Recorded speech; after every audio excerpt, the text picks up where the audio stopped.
ስለ ጸሎቱን የማወራው ግን አስቀድሜ ጸሎት ምን እንደሚሰራ ትንሽ ቶሎ ብዬ ላሳያችሁ ፈልጋለሁ። የማገለግለው አገልግሎት አንበርቾ ዓለም አቀፍ ጸሎትና የወንጌል አገልግሎት የሚል አገልግሎት ነው። ይሄ አገልግሎት እና መሰረት ማለት ጥቅሳችን እና አንድ ብትተረክላችሁ የማታምኑትን ስራ በዘመናችሁ እኔ እግዚአብሔር ይሰራለሁ የሚለው ትልቅ ጥቅስ ነው። በጣም እግዚአብሔር በዚህ ጥቅስ የተነሳ እግዚአብሔር በጣም ህይወቴን ከመለወጡም አልፎ ብዙ ተአምር ጌታ እንድትሰራ ለማየት ችያለሁ። እስቲ ሁላችሁ አንድ ላይ ቤተክርስቲያን የጸሎት ቤት በሉ። እስቲ አንድ ጊዜ ቤተክርስቲያን የምን ቤት ናት? ክብር ለጌታ ይሁን። አንድ ጊዜ ሁላችንም ሐዋርያት ሥራ ምዕራፍ 12 እንሄዳለን። ሐዋርያት ሥራ ምዕራፍ 12ን ቶሎ ብዬ ምዕራፉን በሙሉ አነባለሁ ቶሎ ብዬ። ይሄ በጣም የሚወደው ክፍል ነው። በጣም እወዳለሁ፣ ምክንያት አለኝ። እንደዚህ ይላል። በዛን ዘመን ንጉሡ ሄሮድስ መከራ ያጸናባቸው ዘንድ ከቤተ ክርስቲያኑ በአንዳንዶቹ ላይ እጁን ጫነባቸው። ዮሐንስንም ወንድም ያዕቆብን በሰይፍ ገደለው። አይሁድንም ደስ እንዳሰኛቸው አይቶ ጨምሮ ጴጥሮስን ደግሞ ያዘው። የቂጣ በዓልን ወራት ነበረ። በያዘውም ጊዜ ወደ ወህኒ አገባው። ከፋሲካ በኋላ ወደ ሕዝብ ያወጣው ዘንድ አስቦ እያንዳንዱ 4 ወታደሮች ሆነው እንዲጠብቁ ለ4 ጭፍራ ክፍል አሳልፎ ሰጠው። ጴጥሮስ በወህኒ ይጠበቅ ነበር። ነገር ግን በቤተ ክርስቲያን ስለ እርሱ ወደ እግዚአብሔር ጸሎት አጥብቆ ይደረግ ነበር። እስቲ ከኔ በኋላ በሉ ሁላችንም እንድንል እና ነገር ጴጥሮስም በወህኒ ይጠበቅ ነበር በሉ እስቲ።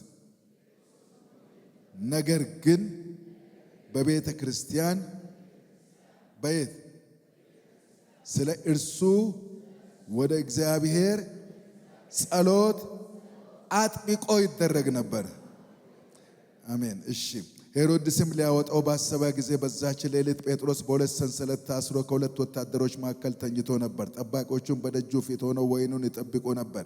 እነሆ የጌታ መልአክ ቀረበ፣ በቤት ውስጥ ብርሃን በራ። ጴጥሮስም ጉድኑን መጥቶ አነቃውና ፈጥነህ ተነሳ አለው። ሰንሰለቶቹም ከእጁ ወደቁ። መልአኩም ታጠቅና ጫማን አግባ አለው። እንዲሁም አደረገ። ልብስን ልበስና ተከተለኝ አለው።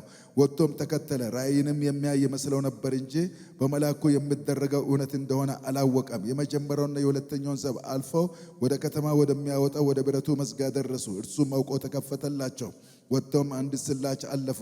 ወዲያውም መልአኩ ከእርሱ ተለየ። ጴጥሮስም ወደ ልቡ ተመልሶ ጌታ መልአኩን ልኮ ከሄሮድስ እጅና የአይሁድ ሕዝብ ሊጠብቁትም ከነበረው ሁሉ እንዳዳነኝ አሁን በእውነት አወቅሁ አለ። ባስተዋለም ጊዜ እጅግ ሰዎች ተከማችተው የጸሉበት ወደ ነበረው ማርቆስ ወደ ተባለ ወደ ዮሐንስ እናት ወደ ማርያም ቤት መጣ። ጴጥሮስም የደጁን መዝጊያ ባንኳኳ ጊዜ ሮዴ የሚሏት አንዲት ገረድ ትሰማ ዘንድ ቀረበች። የጴጥሮስን ድምፅ መሆኑን ባወቀች ጊዜ ከደስታዋ የተነሳ ደጁን አልከፈተችም። ነገር ግን ውስጥ ሮጣ ጴጥሮስ በደጅ ፊት ቆሞ እንዳለ አወረች። እነርሱም አብደሻል አሏት። እርሷም ግን እንዲሁ እንደሆነ ታስረግጥ ነበር። እነርሱም መልአኩ ነው አሉ። ጴጥሮስ ግን ማንኳኳቱን አዘወተረ። ከፍተውም አዩትና ተገረሙ። ግን ዝም እንድሉ በእጁ ጠቅሶ ጌታ ከወህኒ እንዴት እንዳወጣው ተረከላቸውና ይህን ለያዕቆብና ለወንድሞች ንገሩ አላቸው። ወጥቶም ወደ ሌላ ስፍራ ሄደ። በነጋም ጊዜ ጴጥሮስ ምን አግኝቶት ይሆን ብለው በጭፍሮቹ ዘንድ ብዙ ሁከት ሆነ። ሄሮድስም አስፈልጎ ባጣው ጊዜ ጠባቂዎቹን መረመረ፣ ይገሏቸውም ዘንድ አዘዘ። ከይሁዳም ወደ ቂሳርያ ወርዶ በዛ ተቀመጠ። ከጢሮስና ከሲዶና ሰዎች ጋር ተጣልቶ ነበር። በአንድ ልብም ሆነው ወደ እርሱ መጥቶ የንጉሡን ቢትወደድ ብላስጦስን እሺ አሰኝቶ እርቅ ለመኖ አገራቸው ከንጉሡ አገር ምግብ ያገኝ ነበርና። በተቀጠረ ቀንም ሄሮድስ ልብሰ መንግሥቱን ለብሶ በዙፋኑ ተቀመጠ። እነርሱንም ተናገራቸው። ሕዝቡም የእግዚአብሔር ድምፅ ነው ከሰውም አይደለም ብለው ጮሁ። ለእግዚአብሔርም ክብር ስላልሰጣ ያን ጊዜ መልአኩ መታው፣ በትልም ተበልቶ ሞተ። የእግዚአብሔር ቃል ግን ያድግና ይበዛ ነበር።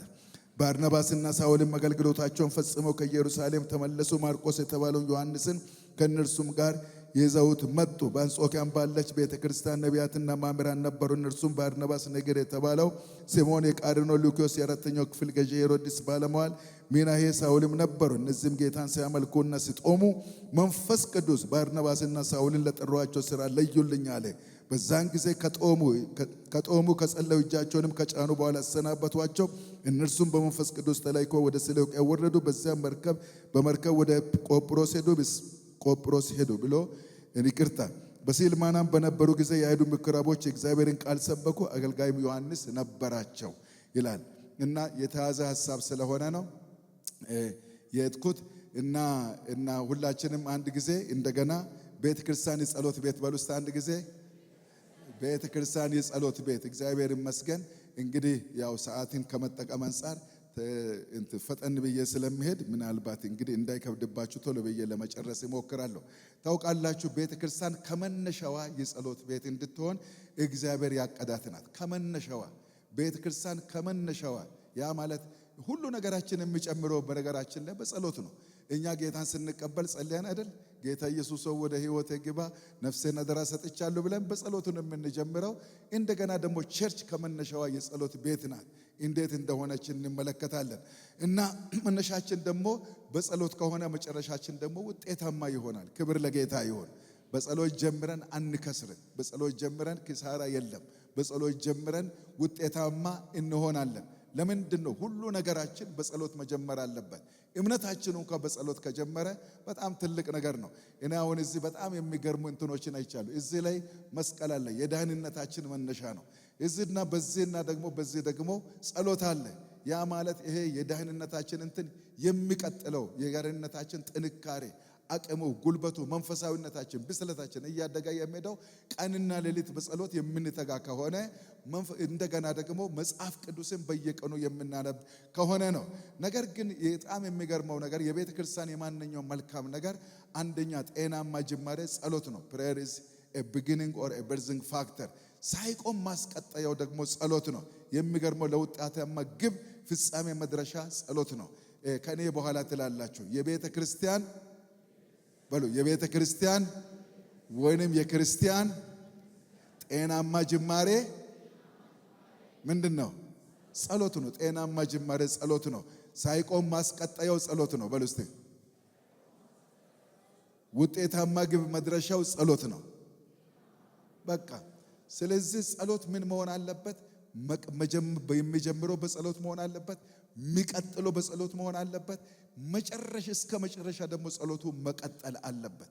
ሙሉ ወንጌል ቤተ ክርስቲያን የምትታወቁት በጸሎት ነው።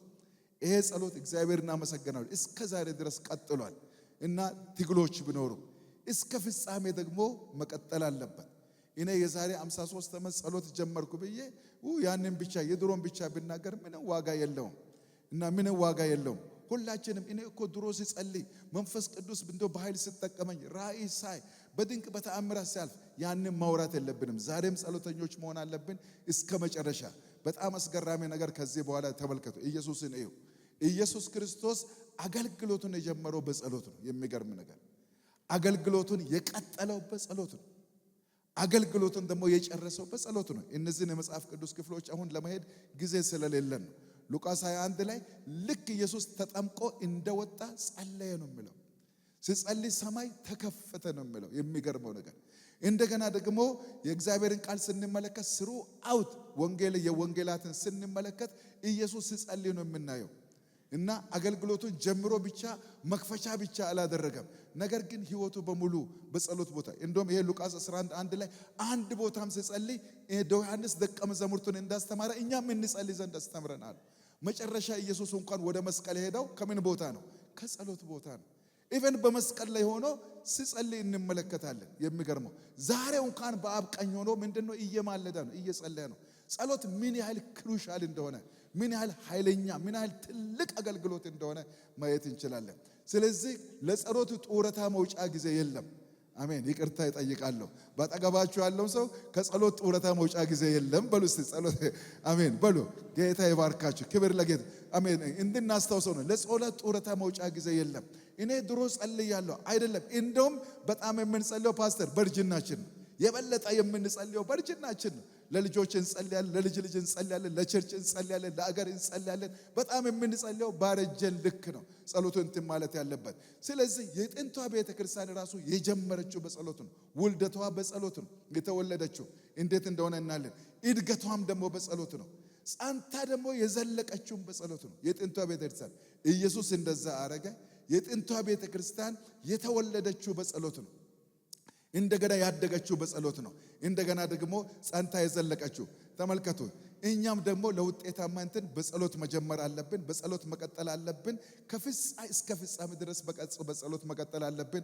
አሜን ያርግልን። አሜን ያርግልን። አሜን። አንድ ነገር እናፍቃለሁ፣ እመርቃችኋለሁ። ጸሎት ታሪክ አይሆንብን። ትናንትና የነበረ ታሪክ አይሆንብን። እስከ ፍጻሜያችን ይቀጥልን። አሜን። ጸሎት ስልጣን እስከምናገኝ መሆን የለበትም። ጸሎት ብር እስከምናገኝ፣ ጸሎት ባለዝና እስከምንሆን። ብዙ ሰዎች ለዝና ሲበቁ ጸሎት ያበቃሉ። ለስልጣን ወይም ለመንግስት ስልጣን ሲበቁ ጸሎት ያበቃሉ። ትልቅ የቢዝነስ ሰዎች ሲሆኑ ጸሎት ያበቃሉ። አረ ይሄንን እርጅና እግዚአብሔር ይምታው። አሜን። በጌታ በኢየሱስም ይሄ እርጅና የተመታ ይሆን። በእኛ ላይ ክፉ ነገር ሰይጣን ይጨራል። ድሮ እኮ ኖ ምንም። ስለዚህ በዚህ እኮ ጊዜ መጸለይ አልቻልንም ብንል ዝም ብለን መጸለይ ነው። በጸሎት ለመጠንከር ለመበርታት መፍትሄው ምንድነው? መጸለይ ነው። በቃ ይሄ ነው መፍትሄው፣ መጸለይ ነው። ቢደክመንም መሳፍንት ላይ ምንም ቢደክሙ እንኳን ያሳድዱ ነበር የሚለው በቃ ጌታ መጠባበቅ ነው። እግዚአብሔር በዛ ቦታ ላይ ይጎበኘናል። ስለዚህ ቤተክርስቲያን ከመነሻው እስከ ፍጻሜ ጸሎት ቤት እንድትሆን እግዚአብሔር ያቀዳ ስለሆነች ትውልድ ሁሉ አጥቢያውን የጸሎት ቤት ማድረግ አለበት። በቃ የጎተራ ሙሉ ወንጌል ቤተክርስቲያን እቺ አጥቢያ መታወቂያ ጸሎት። ይሄ ትውልድ ነገ ደግሞ የምታድጉ ልጆች በቃ ይሄንን በጸሎት የጸሎት ቤት አድርገን ማስቀጠል አለብን።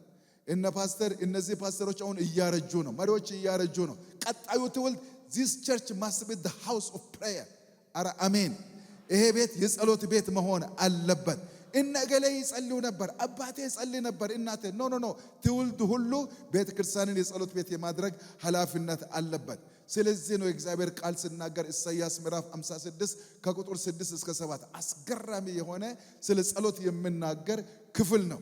ያገለግሉም ዘንድ እግዚአብሔርን ይወዱ ዘንድ ባሪያዎቹም የሆኑ ዘንድ ወደ እግዚአብሔር የሚጠጉትን መጻተኞች ሰንበት የሚጠብቁትን ቃል ኪዳንን የሚይዙትን ወደ ተቀደሰ ተራራዬ አመጣቸዋለሁ። በምን ቤቴ? በሉልኝ። በጸሎት ቤቴ ምን አረጋቸዋለሁ? ደስ አሰኛቸዋለሁ። ቤቴ ለማን? ለአሕዛብ ሁሉ፣ ለእኔም ጭምር ለእኛ ጭምር የሚሆን የምን ቤት ይባላል? የጸሎት ቤት ይባላል። የሚቃጠሉ መስዋዕታቸውን ሌላ መስዋዕታቸውን በመሠዊያዬ ላይ ይቀበላለሁ። ክብር ለጌታ ይሁን። እግዚአብሔር ለእኛ ነው በትንቢት እግዚአብሔር በኢሳይያስ አፍ የተናገረው። ስለዚህ ቤቱ ወይንም ቤተ ክርስቲያን የእግዚአብሔር የተቀደሰ ተራራ ናት። አሜን በሉ። አሜን። የተቀደሰ ተራራ ነው። ሃሌሉያ። ሌሎች ለጥንቆላ ይመጣሉ፣ ለስበት ይወጣሉ። እኛ ግን በዚህ በተቀደሰ ተራራ የተቀደሰ ስሙን እንባርካለን። ይህች የቃል ኪዳን ሰዎች የሚሰበሰቡባት ቤት ናት። በኪዳኑ ደም የተዋጀ ስሙ የተባረከ ይሁን። ካፌ ቤት ላይ ከመሰብሰብ እዚህ መተን እንጩህ። ምክንያቱም የኪዳኑ ሕዝብ አለ፣ በኢየሱስ ደም የተዋጀ ሕዝብ አለ። ስሙ የተባረከው። ቅድም መዘምራን ሲዘምሩ በጣም ደስ እያለኝ ነው። በቃ መጥቼ እንበረከክለታለሁ፣ እሰግድለታለሁ በፍጹም ልቤ በጉልበቴ። አሜን ይሁንልን። አሜን። አረ አሜን በሉ። አሜን አሜን አሜን ይሁንልን። በጌታ በኢየሱስ መንበርከክ ይሁንልን። ይሄ ቤት የደስታ ቤት ይሁንልን። በጸሎት ቤቴ ደስ አሰኝ። ይሄ ለጸሎት ለአሕዛብ ሁሉ የሚሆን የጸሎት ቤት ነው። ደስታ የሚመነጭበት ቦታ ነው። እስቲ እውነት አልዋሽም ብላችሁ በጸሎት ቦታ ላይ ደስታ አገኛለሁ የምትሉ ሰዎች ከጸለይኩ በኋላ እኔ ደስ ይለኛል። በእውነት እስቲ ሁላችሁ አሳዩኝ እስቲ። በጣም የሚገርም ነገር ነው። ታዲያ ከዚህ ደስታ ለምን እንርቃለን? ይሄንን ደስታ እየመጣን እንጎነጭ። በዚህ ቦታ ላይ እኔ ብዙ ጊዜ ተጨንቄ እንበረከካለሁ፣ ደስ ብሎኝ እነሳለሁ። ከብዶብኝ እንበረከካለሁ፣ ሸክሙ ተንከባሎልኝ እነሳለሁ። እውነት አይደለም እንዴ? የደስታ ቤት ነው ብሎ ይናገራል። ይህ ብቻ ሳይሆን ደግሞ የሚቃጠል መስዋዕት ለአምላካችን የምናቀርብበት ስሙ ብሩክ ይሁን። አረ ታውቃላችሁ፣ ለአንድ ሰው የሆነ ስጦታ መስጠት ትልቅ ነገር ነው። ነገር ግን እኛ ለነገስታት ንጉሥ፣ ለጌቶች ጌታ፣ ለአማልክት አምላክ መስዋዕታችንን እናቀርባለን። ሃሌሉያ! አረ ስሙ የተባረከ ይሁን። ይህን መስዋዕትን የሚቀበል ጌታ ይባረክ። አከበረህ እግዚአብሔር፣ አከበረሽ እግዚአብሔር፣ ሞገስ አገኘሽ እግዚአብሔር ፊት። ክብር ለስሙ ይሁን። ክብር እንጂ ውርደት አይደለም ወገኖች፣ ክብር እንጂ ውርደት አይደለም። መንበርከክ ክብር ነው። መንበርከክ የክብር ክብር ነው። ለነገስታት ንጉሥ ነው። ለጌቶች ጌታ ነው። ለአማልክት አምላክ ነው የሚሰግድለት። ሃሌሉያ! የምንመጣው ዝም ብለን ኢሉዥን አይደለም፣ ዝም ብሎ ነገር አይደለም ወገኖች። ትልቅ ስራ ለመስራት ነው። ሕዝቅያስ የሚባል ሰውዬ ሰነክሬም የሚባል ሰው ደብዳቤ ጻፈበት። አንተ ሕዝቅያስ ሕዝብን እንዳታልል፣ አታጭበርብር። የአሕዛብ አማልክት ሕዝባቸውን ከኔ እጅ አላዳኑም።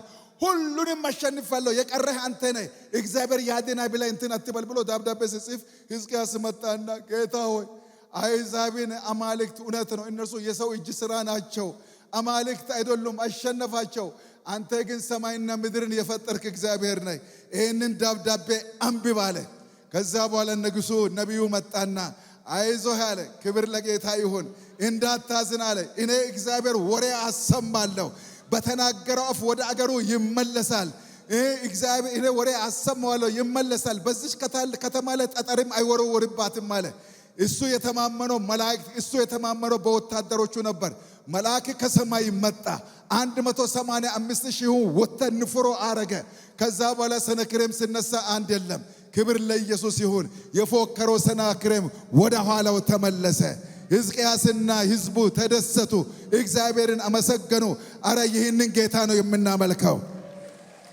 ጸልዬ አታፍርም እንደዚህ በሉ ጩሁና ጸልዬ አላፍርም በሉ እስቲ በደንብ በል ጸልዬ አላፍርም ምክንያቱም በል እስቲ የማመልከው አምላክ የአማልክት አምላክ የነገስታት ንጉሥ የጌቶች ጌታ የማያሳፍር አምላክ ነው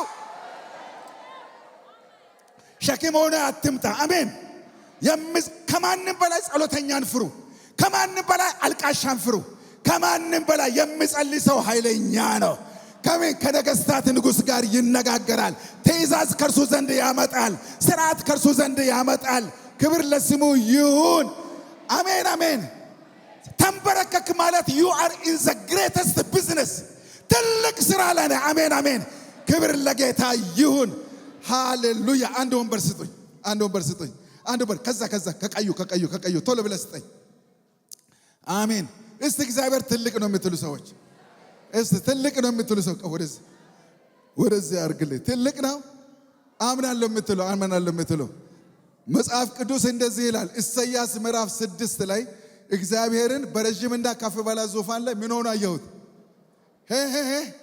ተቀምጦ አየሁት ትልቅ ስለሆነ ተቀምጦ በዙፋኑ ላይ ተቀምጦ ከረጅምና ከፍ ባለ ዙፋን ላይ አየሁት ይላል ተቀምጧል እግዚአብሔር እሺ ይሄ እግዚአብሔር G7 ባለፈው እኔ ያለፈው ወር ላይ ካናዳ ነበርኩ G7 ይሰበሰባል ተብሎ አገር እየቀወጠ ነው G7 7 ፕሬዝዳንቶች ብቻ አገር እየቀወጠ ነው የአሜሪካ ፕሬዝዳንት በቃ እነዚህ የዓለም ዋናዎች አገር እየተናወጠ ነው የእግዚአብሔርም ዙፋን ይናወጣል እንደ ሰባቱ መጡ ብሎ ይነሳል እንደ እግዚአብሔር አገር እየተናወጠ ነው እግዚአብሔር ግን ዛሬም ያው ኮራ ብሎ አገር እየተናወጠ ነው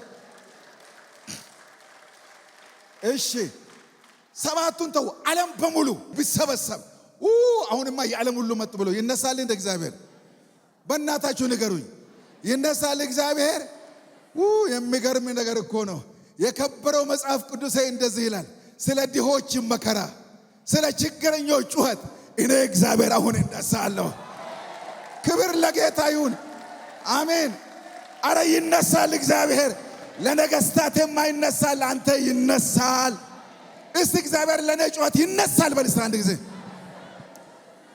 እንደዚህ በል ሰይጣን ሆይ በል ችግር ሆይ በል ሰው ሆይ በል ስጋዬ ሆይ በል ውሸታሞች ናችሁ የኔ ጌታ ለጩኸቴ ይነሳል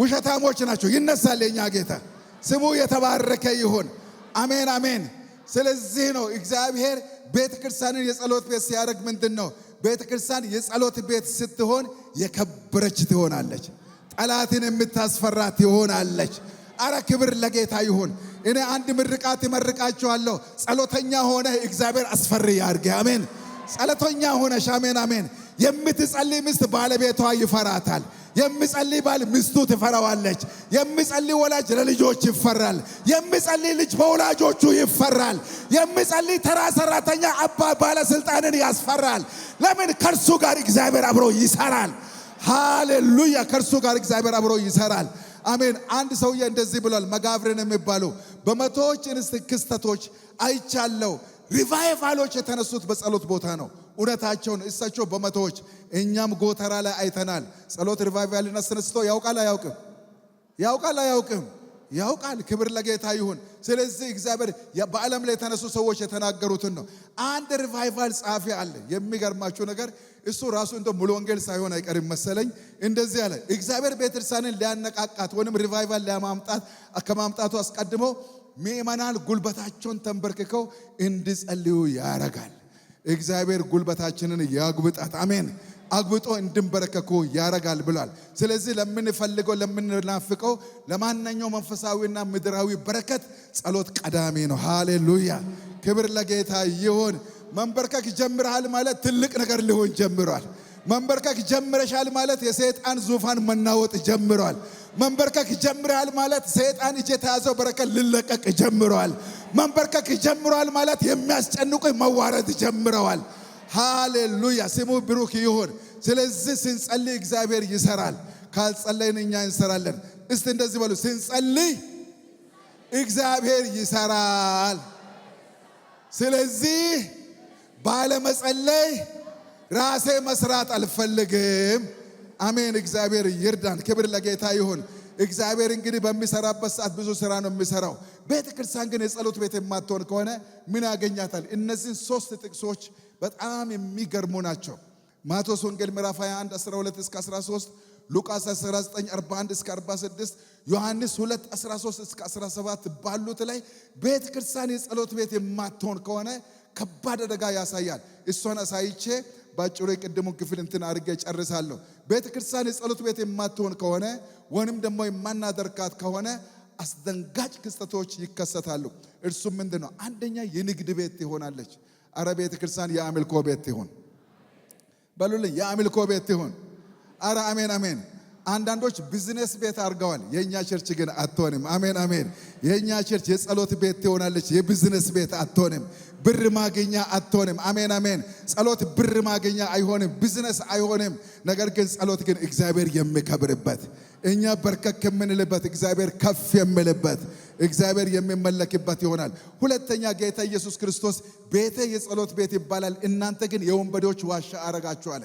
የማንጸልይ ከሆነ ቸርች የወንበዴ ዋሻ ትሆናለች። ከዚህ ጌታ ይጠብቀን። አሜን። ይሄንን ታውቃላችሁ። እኔ አሜሪካ ላይ አይቻለሁ፣ ካናዳ ላይ አይቻለሁ፣ ብዙ ያደጉ ሀገሮች ላይ አይቻለሁ። ቤተክርስቲያን ተዘግቶ የወንበዴ ቤት እየሆነ ነው። ከዚያ አደጋ ጌታ ይጠብቀን።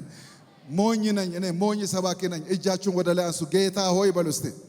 ባለመጸለይ ከሚመጣ አደጋ ጠብቀን። አሜን። እቺ ቤት የቅዱሳን ቤት ይሁን። አሜን። የወንበዴ ዋሻ አትሁን። አሜን። ቤተ መቅደሱ የወንበዴ ዋሻ ሆነ። ታውቃላችሁ ምን እንዳጋጠመው ታውቃላችሁ? ጌታ ኢየሱስ ክርስቶስ ገባና ገለባበጠላል። የገንዘብ ለዋጭ ገበታ ገለባበጠ። እርግብ ሻጮቹን አወጣቸው። በቃ ብዙ ነገር ነው ያደረገ። እንደውም ምን አደረገ? በጅራፍ አባረረ። አረ እግዚአብሔር ልባርከን ይምጣ እንጂ ሊገለባብጠን አይምጣ። አረ አሜን አሜን። ልባርከን ይምጣ እንጂ ሊቀባን ይምጣ እንጂ ወገኖቼ፣ ሊፈውሰን ይምጣ እንጂ እግዚአብሔር ሊገለባብጠን አይምጣ። አሜን አሜን። ምክንያቱም የጸሎት ቤት የማንሆን ከሆነ ወንበዴ ቤቱን ይቆጣጠራል፣ አላስፈላጊ ነገር ይቆጣጠራል። ያን ጊዜ ጌታ በቁጣ ራሱን ይገልጣል ማለት ነው።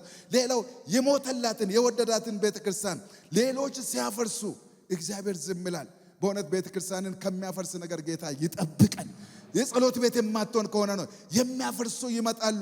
አፍራሾች ሲያፈርሱ ጌታ ዝም ይላል። ለምን መሰላችሁ? ጌታን ደቀ መዛሙርቱን እንደዚህ ያሉ፣ ደቀ መዛሙርቱ ቤቱ እንዴት እንደሚያምር ታያለን ተዋለ።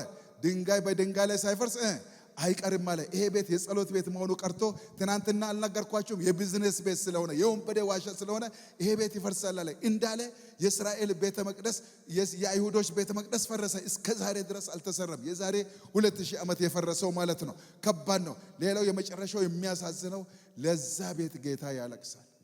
ለዛ ቤት ጌታ ያለቅሳል። የሚደስትባት ደስ የሚሰኝበት ሳይሆን የሚያለቅስባት እግዚአብሔር ደስ የሚሰኝብን ያርገን። አሜን። ጸልያን ደስ የምናሰኘው ያድርገን ጌታ። ስለዚህ ስለ ጥንቷ ቤተክርስቲያን ስንመለከት በጣም የምትገርምናት ጸሎትን ያጠበቀች ቤተክርስቲያን ናት። ክብር ለጌታ ይሁን። እና ቅድም ጴጥሮስም በወህኒ ቤት ይጠበቅ ነበር፣ ጸሎትም ያጠብቅ ነበር። እና የጠበቀ ችግር ደግሞ ምንድነው? እና የጠበቀ ጸሎትን ያመጣል። ስለ ሐዋርያ ሥራ ቤተክርስቲያን ስንመለከት ቅድም ያየነው ይሄ ቤተክርስቲያን 4-5 ስሞች ይሰጠዋል። አንደኛ የጸሎት ሥራ መጽሐፍ ምክንያቱም ተአምር ሁሉ የተሰራው በጸሎት ስለሆነ የወንጌል እድገት የመጣው በጸሎት ስራ ስለሆነ እስቲ የጸሎት ስራ መጽሐፍ በሉ እስቲ። ሁለተኛ የመንፈስ ቅዱስ ስራ መጽሐፍ። የመንፈስ ቅዱስ ስራ መጽሐፍ የሚገርማቸው ነገር ልክ ስትጸልይ መንፈስ ቅዱስ ይመጣል ሁሉ ጊዜ። ይሄ ባህሪዩ ነው። ሶስተኛ የወንጌል ተልእኮ ንቅናቄ ስራ መጽሐፍ የሚገርም ነው። እና መንፈስ ቅዱስ ይመጣል። ከዛ በኋላ ኃይለኛ ኢቫንጀሊዝም ይካሄዳል። አራተኛ ስደትንና መከራን ያሸነፈች ቤተክርስቲያን። ሃሌሉያ! እውነት ጌታ እንደዚህ እያለኝ ነው። አሁን ይሄንን ስናገር እየጸለይክ መከራ አያሸንፍህም፣ ችግር አያሸንፍህ። አሜን። ብትቸገርም ታሸንፋለህ። ሃሌሉያ! ብንቸገርም ጸልያን እናሸንፋለን። እስቲ እየጸለይኩ አልሸነፍም በሉ እስቲ።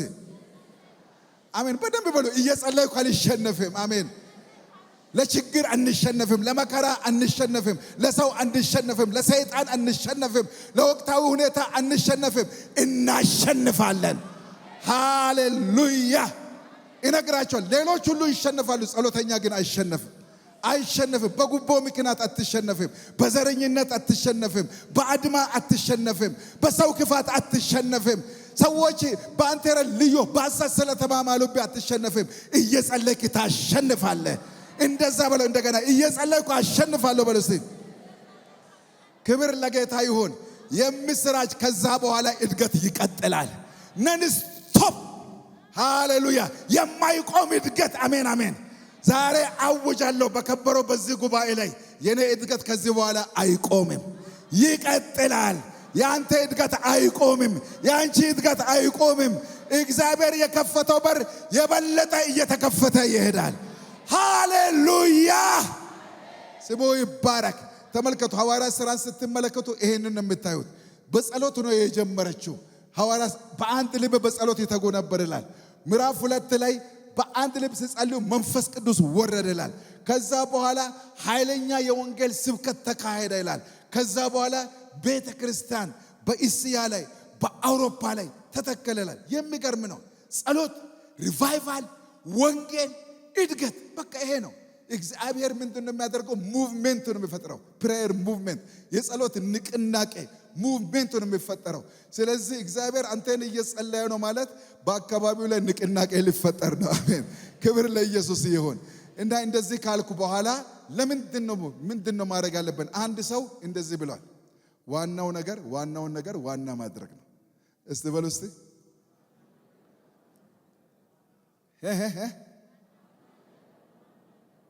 ስለዚህ ዋናው ነገር ምንድን ነው? ጸሎት ነው። ስለዚህ ዋናውን ነገር ዋና ያደረገች ቤተክርስቲያን ነበረች። ከዚህ የተነሳ ሰይጣን በኃይል ይተጋ ነበር፣ ቤተክርስቲያን በጸሎት ይተጋ ነበር፣ እግዚአብሔር በማዳን ይተጋ ነበር። ስሙኝ፣ ሰይጣን በማሳደድ ቤተክርስቲያን በጸሎት እግዚአብሔር በማዳን። ክብር ለጌታ ይሁን። ሰይጣን በማሳደድ ቸርች በጸሎት እግዚአብሔር በማዳን። አረ አሜን አሜን አሜን አሜን አሜን። ይቅርታ አድርጉልኝና ይሄ እንግዲህ የዘመኑ እንትን ነው። በአጠገብ ያለውን ሰው አንተ በጸሎት ትጋ፣ እግዚአብሔር ይተጋልሃል በለው አንድ ጊዜ። ክብር ለጌታ ይሁን። አሜን። ክብር ለኢየሱስ ይሁን። እና ያቺ ቤተክርስቲያን አንደኛ በምን ተገ መሰላችሁ? ሰይጣን የሃይማኖት መሪዎችን በማነሳሳት አልቻለም። ቀጥሎ በምን ተገ መሰላችሁ? የፖለቲካ መሪዎችን በማነሳሳት ማንም ይምጣ እናሸንፋለን። አሜን። ክብር ለጌታ ይሁን። ማንም ይምጣ፣ ፖለቲካም ይምጣ፣ ምን ይምጣ፣ ክብር ለኢየሱስ ይሁን። ስለዚህ የከቺ ቤተክርስቲያን ምን አይነት ቤተክርስቲያን ነበረች ብትሉ አራት ነገሮች በጣም አስፈሪ የሆኑ ሰይጣን ያነሳሳቸው እንትኖች አሉ። አንደኛ እጅግ ክፉ የነበረው ጨካኙ ሄሮድስ፣ በጣም ክፉ የነበረ ጨካኙ ሄሮድስ። ሁለተኛ ደግሞ ለሄሮድስ ቀኝ እጅ የነበረ ተቃዋሚ የነበረ የአይሁድ ሕዝብ። ሶስተኛ እጅግ የረቀቀ ቤተክርስቲያን ቅዱሳንን ለማጥፋት የተዘረጋው አጋዥ ቅንጅቶች፣ ቅዱሳንን የሚያሳስሩና የሚጠብቁ ወታደሮች፣ እስረኞች ላይ የተዘጉ በሮች፣ በእስረኞች እጅ እግር የሚገቡ የጠበቁ ጠንካራ ሰንሰለቶች ነበሩ። እነዚህን ሁሉን ስንመለከት የማይቻል ይመስላል። አቤት አቤት! ይሄ ሁሉ የማይቻል ይመስላል። አንዳንድ ጊዜ ችግር ሲበዛ ለእግዚአብሔርም የሚከብድ ይመስላል። አንድ ሰው እንደዚህ ብሏል። አንድ ጊዜ ፑልፒት ላይ ቆሞ ነው፣ አቤት ጨለማ፣ አቤት ጨለማ፣ ይሄ ጨለማ ለእናንተ ቀርቶ ለእኔም ከባድ ነው ይላል የሰራዊት ጌታ እግዚአብሔር ብሎ ተናግሯል ይባላል። ለሰው የሚከብድ ለእግዚአብሔር ነፋስን አታዩም፣ ዝናብን አታዩም፣ ይህ ሸለቆ በውሃ ይሞላል፣ ይህም በእግዚአብሔር ዓይን እጅግ እንዴት ቀላል ነው። እጅግ ቀላል ነው። እጅግ ቀላል ነው። ክብር ለጌታ ይሁን። አይዟችሁ። እንደውም እግዚአብሔር ለኛ ሲከፍት እግዚአብሔር ለሥራ ዘና የሚለው በዛን ጊዜ ነው። ኮራ ይላል እግዚአብሔር። በቃ እንኳን ልካቸውን አወቁ፣ እኔ ገና እሰራለሁ ይላል። ሙሴ እንደዚህ አለ። ከኋላ ፋርዖን መጣ። ከእንትን ምንድነው ውቅያኖሱ ይቅርታ ምንድነው ባህሩ ወጥቷል። ምንድነው እግዚአብሔር ሲል ለምን ትጮህብኛለህ አለ እግዚአብሔር። ለምን ትጮህብኛለህ? ይልቁን አንተ እጅህን ዘርጋ አለ። ከዛ በኋላ ክብር ለጌታ ይሁን። እግዚአብሔር ዘና ይላል። አንተ ተወራጅ ግድ የለም፣ እግዚአብሔር ዘና ይላል። ክብር ለጌታ ይሁን። ለምን ትጮህብኛለህ? በል እንግዲህ እንትን በላለ። ከዛ በኋላ በጣም የሚገርም ነገር ነው። ወጣቱና እስታንተ አንድ ጊዜ ክብር ለኢየሱስ ይሁን። አሜን። እስቲ እግዚአብሔር በሥራ ላይ ነው ባሉ። ክብር ለጌታ ይሁን። እንደዚህ ይላል። ጴጥሮስ በወህኒ ይጠበቅ ነበር። the very second day በሁለተኛው ቀን ጴጥሮስን እንደ ያዕቆብ አንገቱን ለማረድ ሄሮድስም አልተኛም፣ ሕዝቡም አልተኛም፣ ወታደር አልተኛም። ነገር ግን ጴጥሮስ ተኝቶ ነበርና ቸርች ግን አጥብቃ ትጸልይ ነበር። ጥብቅ ጸሎት። ጌታ ሆይ ወዴት ነው? ምን ይላል እግዚአብሔር ቃል? የእግዚአብሔር መለኮታዊ ብርሃን መጣና ጴጥሮስ ባለበት ወረደ። ክብር ለኢየሱስ ይሁን። ክብር ለጌታ ይሁን። እኔ ብዙ ቀን ጨልሞብኛል፣ ጸልያለሁ፣ አልቅሻለሁ፣ ብርሃን አብርቶልኛል። እስቲ ብርሃን በርቶልኛ አውቃለሁ የምትሉ ጨለማ የለ፣ በእውነት ንገሩ። ጨለማ የለ፣ ብርሃን በርቷል የምትሉ ሰዎች ለዚህ ጌታ አጨብጭቡለት፣ አክብሩት። እግዚአብሔርን በርቷል። አረ በደንብ አንድ ጊዜ ጌታ ሆይ ተመስገን፣ ጨለማዬን ያበራ። ምስክር ናችሁ እናንተ። አሜን አሜን። ክብር ለጌታ ይሁን። ቤቱ ላይ ጨለማ በራ። በበራበት ሰዓት ላይ በድንገት ሳይታወቅ የመጣው የእግዚአብሔር ፕሬዘንስ I have good news for you። በሚጸልዩበት ቦታ ማንንም አታገኙም። የሰማይና የምድር ጌታ እግዚአብሔር ይወርዳል። እዛ ቦታ ላይ እግዚአብሔር ፕሬዘንሱን ያመጣል። አረ ሃሌሉያ። ቀኝ ብናይ፣ ግራ ብናይ፣ ሰሜን ብናይ፣ ደቡብ ብናይ፣ ምዕራብ ብናይ ሰው የለም፣ ግን እግዚአብሔር አለ። ክብር ለኢየሱስ ይሁን። ጌታ በፕሬዘንሱ መጣና ጴጥሮስ ቀኝና ግራ እጁን ታስሯል። ድንገት መጣና ወደቀ ይላል። ክብር ለጌታ ይሁን። ሰንሰለቱ ተበጠሰ። አረ አሜን አሜን። ደነገጥክ። ክብር ለጌታ ይሁን። እስቲ ወደቀ በሉ እስቲ አንድ ጊዜ። ክብር ለጌታ ይሁን። ወደቀ። አስደንጋጭ ነገር። አሁን ደነገጣችሁ አይደል? አሁን እየሳቃችሁ ነው። ፕሊዝ ሐሳባችሁን ወደዚህ አድርጉ። ወደቀ በሉ እስቲ አንድ ጊዜ። ክብር ለጌታ ይሁን። እኛም ላይ ኢትዮጵያ ችግር አለብን። ኢትዮጵያ የሚያስጨንቅ ነገር አለብን። ዛሬ ግን ዲክሌር አረጋለሁ፣ ዛሬ አውጃለሁ። የምንጠብቀው ችግር ድንገት ይወድቃል። እናንተም የምትፈልጉት ጌታ በድንገት ወደ መቅደሱ ይመጣል። ሁላችሁ ጮሁና በድንገት በሉ እስቲ አንድ ጊዜ። አምናለሁ የምትሉ አሜን አሜን። በድንገት አረ በድንገት በሉልኝ እንጂ። ሃሌሉያ።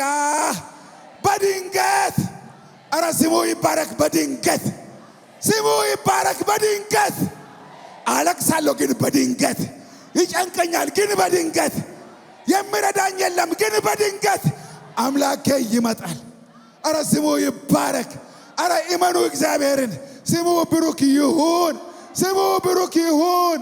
ስሙ ብሩክ ይሁን። አምላኬ በድንገት ይመጣል። ዛሬ ነግርሻለሁ፣ በድንገት ይመጣል። ዛሬ ነግራለሁ፣ በድንገት ይመጣል። ባልጠበቅከው ሰዓት ይመጣል። ባልጠበቅሽው ሰዓት ይመጣል። አሜን። አረ አሜን አሜን። እንደዚህ ነው ያለው ሄሮድስ። ያዕቆብን ትናንትና አንገት ቆርጫለሁ፣ ጴጥሮስን እደግማለሁ አለ። ያዕቆብ ሰዓት ላይ አልተጸለየም ይሆናል። በጴጥሮስ ሰዓት ህዝቡ ወደ ጩኸት ገባ። ጩኸት ሲገባ እግዚአብሔር እንደዚህ አለ፣ ያዕቆብ ላይ የሆነው በጴጥሮስ ላይ አይደገምም። ሃሌሉያ። እጃችሁን ወደ ላይ አንሱ። አሜን አሜን። የሰማሁት በሉ እስቲ፣ ያየሁት በሉ እስቲ፣ የፈራሁት በሉ እስቲ፣ በእኔ ላይ አይደገምም። አሜን። አረ ትናንት የሆነው አይደገምም። ያየነው አይደገምም። የፈራነው አይደገምም። የሰይጣን ስትራቴጂ በእኔ ላይ አይደገምም።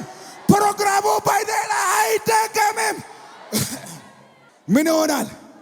ዛሬ አወጅኩ በከበረው በእግዚአብሔር መድረክ በአምላኬ ፊት ለዚህ ህዝብ የዘገየው ነገር መፍጠን ይጀምር።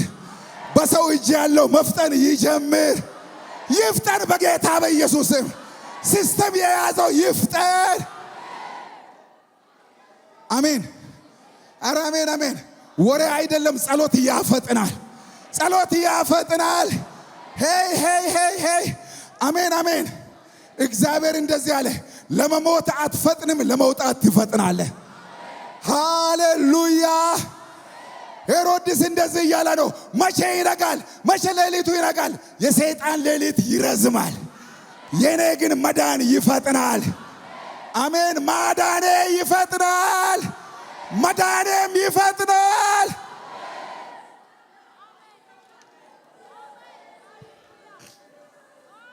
ይፈጥናል። አሜን። አረ አሜን አሜን። እነግራቸዋለሁ። ጉብኝቱም ደግሞ በፈጠነው ልክ ነው። ጉብኝቱም በፈጠነው ልክ ነው። ደግሞ ከፍ እያለ ነው የሚሄደው። ይገርማቸዋል። በመጀመሪያ 4 በሮች ነበሩ። ከ4ቱ በሮች አንደኛው በር ተከፈተ፣ ትንሹ በር ተከፈተ። ሁለተኛው ደግሞ ቀጥሎ ያሉ ተለቅ ያሉ በሮች 2ቱ በር ተከፈቱ። ትልቁ በር ወቃቃቃቃቃ እያለ አሜን አሜን አሜን አሜን አሜን። ሄይ ሄይ ሄይ ሄይ ሄይ ሄይ ሄይ ሄይ። ቀኝና ግራ ተያያዙ፣ ቀኝና ግራ ተያያዙ። የሚይዝ በር አይኖርም፣ የሚያግድ በር አይኖርም፣ የሚያስር በር አይኖርም፣ የሚያስቀር በር አይኖርም። አሜን አሜን አሜን አሜን። ጩይና አልያዝም በል እስቲ በደንብ በል፣ አልያዝም በል። አሜን አሜን። በደንብ በል፣ አልያዝም። ሃሌሉያ ሃሌሉያ። የያዘህ ይለቀዋል፣ ያገተህ ይለቀዋል። አሜን። ኧረ አሜን አሜን። ኧረ አሜን አሜን። የእግዚአብሔር ጉብኝት ራይት ነው መጥቷል፣ ራይት ነው መጥቷል። አሜን አሜን። ራይት ነው መጥቷል። እዚህ ያላችሁ ቤት ላይ ያለው ተለቋል። አሜን። መስሪያ ቤት ላይ ያለው ተለቋል። አገር ቤት ላይ ያለው ተለቋል። ሰፈር ላይ ያለው ተለቋል። ሃሌሉያ ሃሌሉያ ሃሌሉያ ሃሌሉያ።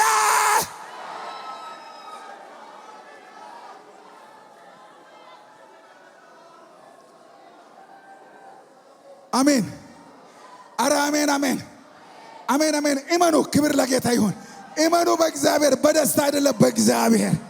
አሜን አሜን። እመኑ፣ በቃሉ ይመኑ፣ በማንነቱ ይመኑ፣ በኃያልነቱ ይመኑ፣ በታዳጊነቱ ይመኑ። ሃሌሉያ። ኧረ ሃሌሉያ። ወደ እኔ ተመልከቱ። ክብር ለጌታ ይሁን። አሜን አሜን። 18 ወታደሮች ነበሩ። ማረሚያ ቤት ውስጥ 2፣ በአራቱም በር 4 4 16 ፕላስ 2 18። ጴጥሮስ ሲወጣ አይናቸው እያየ አይናቸው እያየ፣ ጴጥሮስ ግን ሰተት ብሎ ወጣ ሄደ። ነግሬሃለሁ፣ ጠላቴ አይኑ እያየ ትከብራለህ። ጠላቴ አይኑ እያየ ያንተ ስራ ይሰራል። ሃሌሉያ። አሜን አሜን። ትናንት ያስወሩብህ ከዚህ በኋላ ያወሩልሃል፣ ያወሩልሃል። ትናንት ሊያስወሩብህ አጀንዳቸው ነበር፣ ዛሬ ሊያወሩልህ አጀንዳ ይይዛሉ። ሃሌሉያ። ታሪክ ተቀየረ። አሜን አሜን። አንድ ቦታ ተቀያየሩ፣ ነገር ተቀየረ። አሜን አሜን። ተቀየረ፣ ፖዚሽን ተቀየረ። ታዘዙ፣ አይዟችሁ፣ ተቀየረ። ስፍራዬ ተቀየረ፣ ዳይሜንሽኔ ተቀየረ፣ ሄይ ተቀየረ፣ ነገሬ ተቀየረ፣ ስሜ ተቀየረ፣ ፖዚሽኔ ተቀየረ።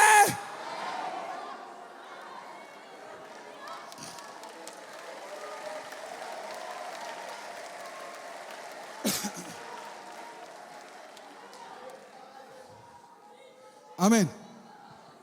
ስሙ፣ አይተው ብቻ አልቀሩም፣ በሙሉ አለቁ። አሜን አሜን። ስሙ ስሙ፣ ሄሮድስ ጴጥሮስን ፈልገው አጠዋል። ምን ሆነ አጣው? ነግሬሃለሁ። ለማን እንደምናገር አላውቅም። ተፈልገህ አትገኝም። ተፈልገ አልትገኝም። አሜን አሜን። አይገኝ ተፈልጎ አይገኝ። ሰይጣን ፈልጎ አያገኘው። ጠላቱ ፈልጎ አያገኘው። ሰው ፈልጎ አያገኘው። ሰው ፈልጎ አያገኘው። ባዕድ ፈልጎ አያገኘው። ዘመድ ፈልጎ አያገኘው። አገር ፈልጋ አታገኘው። አትገኝም። አንገኝም። አረ አልገኝም። ዝንጥ ብዬ እኮ ነው የማወራው። አልገኝም። አሜን አሜን። ያስወሩብኝ ነን። አያገኙኝም። አይናቸው እያየ አምልጫለሁ። አሜን። ትናንት ያዕቆብን ገድያለሁ፣ ጴጥሮስን እደግማለሁ ያለው ሄሮድስ ሳይፈልግ አገር ለቀቀ። ተዋረድኩ ብሎ አገር ለቀቀ። አሜን አሜን። ስሙ፣ አንተ ብቻ ከብር አትቀርም። ጠላትን ሳያዋርድ አይለቅም። ሳያዋርድ። አሜን አሜን። ለኛ ዝማሬ ለነርሱ ጩኸት፣ ለኛ ዝማሬ ለኛ ምስጋና ለነርሱ ዋይታ፣ ለኛ ክብር ለነርሱ ውርደት። መጨረሻም በትል ተበልቶ ሞተ። መጨረሻው ወንጌል ሄደ፣ አደገ፣ ሰፋ፣ ተስፋፋ።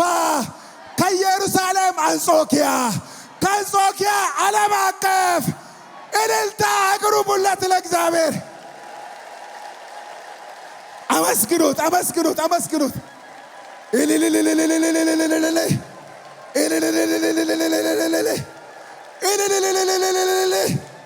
ሀሹ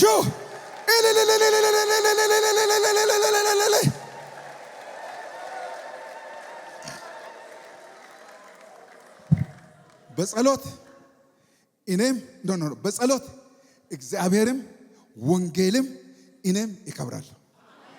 አሜን። በጸሎት አንደኛ እግዚአብሔር፣ ሁለተኛ ወንጌል፣ ሶስተኛ እኔ።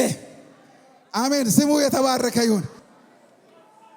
እሺ፣ ባላችሁበት እስቲ ጸሎት እንዲህ ከሆነ ከዚህ በኋላ በተለየ ሁኔታ ጸልያለሁ የምትሉ፣ ጸሎቴ ይጨምራል የምትሉ፣ አረ በእናታችሁ አሳዩ፣ ለእግዚአብሔር አሳዩ። ጸሎቴ ይጨምራል። ጾም ጸሎት የተውኩትን ይቀጥላለሁ። አሜን። የማልንበረከክ እንበረከካለሁ። መጾም ጸሎቴ ይቀጥላል። ሌሊት 9 ወይ 10 ሰዓት ወይ 8 ሰዓት እነሳለሁ። ተንበርክኬ አንበረክካለሁ። እሺ፣ ይሄንን ጮጩ። ተንበርክኬ አንበረክካለሁ በሉ እስቲ። እንደገና ተንበርክኬ አንበረክካለሁ።